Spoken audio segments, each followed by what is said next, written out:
नमस्कार, rise news में आपका स्वागत है। तो पेश है आज की अहम खबरें। समाज में अपनी अमिट छाप छोड़ने वाली शख्सियतों से राइज न्यूज अक्सर अपने दर्शकों को रूबरू करवाता रहा है ताकि लोग उनसे प्रेरणा ले सकें। इसी क्रम में आज हम बात कर रहे हैं कोयला नगरी धनबाद के निरसा अंचल के एसडीपीओ विजय कुशवाहा से, जिन्होंने अपनी काबिलियत से लोगों के दिलों में विशेष जगह बनाई है।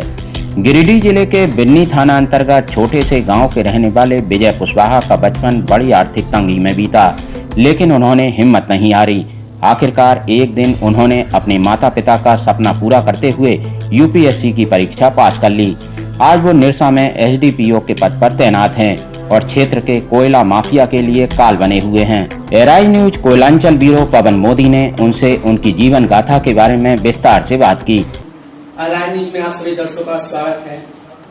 आपको बताना चाहते हैं कि हम आज एक ऐसे शख्स के सामने बैठे हुए हैं जो अपने जीवन को जीकर आज ये एक ऐसे पद पे हैं जो सराहनीय है। उनसे रूबरू कराते हैं निरसा एसडीपीओ विजय कुशवाहा जी से।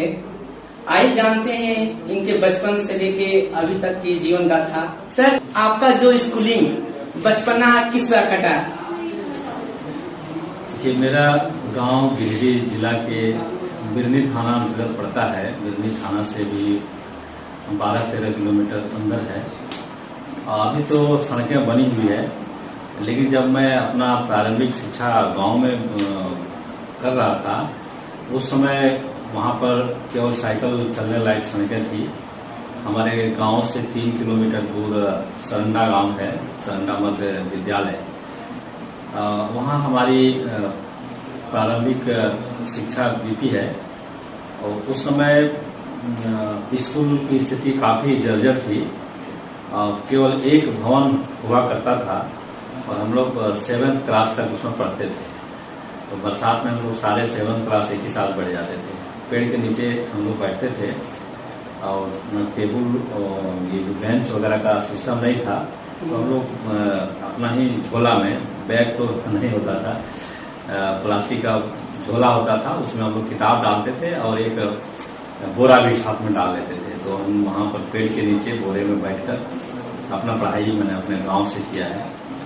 वहां से हमारा जो माध्यमिक शिक्षा हमारे गांव से 4-5 किलोमीटर दूर है, तो वहां पर है उच्च विद्यालय नरकट्टा में हमने पढ़ा है।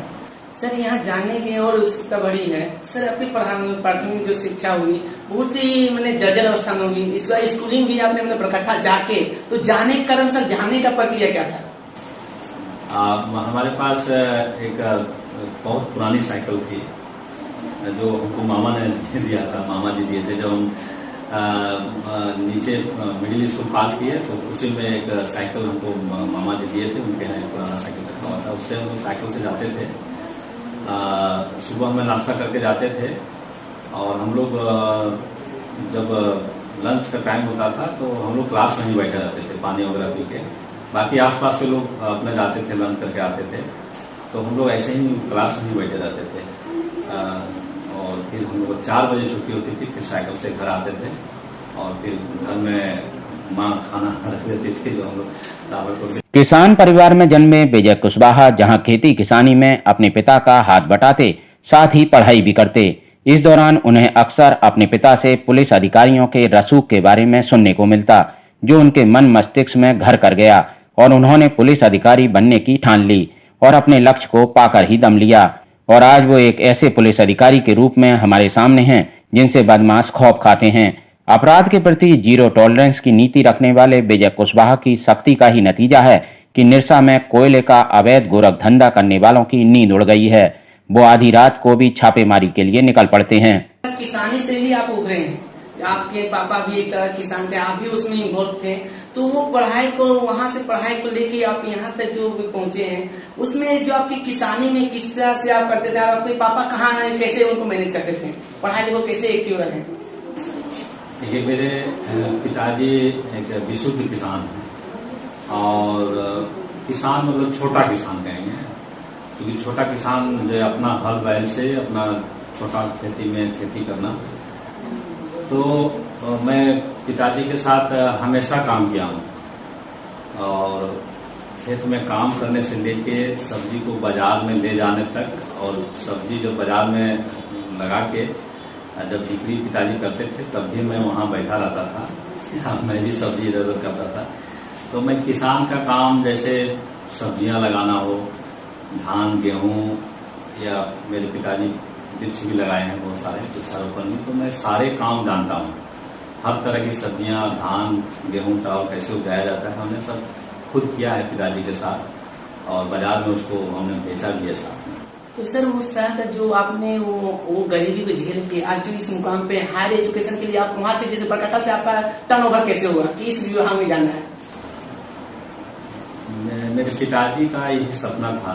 जब हम छोटा थे, जब हम कुछ जानते नहीं थे, तो पिताजी के साथ काम करते थे तो वो बोलते थे कि देखो बेटा ये पुलिस है, देखो बेटा ये वीडियो है, देखो बेटा ये सीओ है। थोड़ा जागरूक किस्म के हैं मेरे पिताजी, ब्लॉक वगैरह जाते आते थे, तो वो बताते थे कि देखो ना ये सब पढ़ के बना है, तुम भी पढ़ो, हम तुमको पढ़ाएंगे और तुमको एक दिन ऐसा बनना है। ये हमेशा वो बोलते रहते थे। जब खेत में काम करते थे तो वो एक कहानी उठा लेते थे, जहाँ वो कहानी सुने हुए रहते थे, किसी मतलब बहुत बड़े बड़े अफसरों का कहानी तो उनको मालूम नहीं था, तो वो थाना का कहानी बताते थे हमको, ब्लॉक का कहानी बताते थे कि देखो वो वीडियो साहब आए हैं, देखो फलाने गया था उसके यहाँ, देखो कुआं कर दिए, उसके एक सिग्नेचर करने से देखो उसका मकान बन गया, तो ये देखो पुलिस वाले ऐसे ऐसे करते हैं इन्वेस्टिगेशन। तो वो हमेशा हमको उस दिशा में सोचने के लिए बात किए। और दूसरा चीज हम नहीं देख पाए, जैसे मेडिकल इंजीनियरिंग,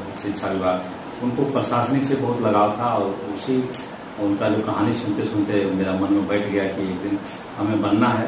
तो चूंकि ग्रामीण शिक्षा व्यवस्था बहुत पिछड़ी है हमारे क्षेत्र की, और उस समय तो क्या बताएं, शिक्षा व्यवस्था बहुत ही निम्न कोटि का, तो उस कारण से हमें काफी कठिनाइयों का सामना करना पड़ा। क्योंकि जो बेसिक शिक्षा होती है वही आधार होता है, उसी के आधार पर आगे की जो पढ़ाई का जो होता है वो उतना सरसरी तौर पर आगे चल पाता है।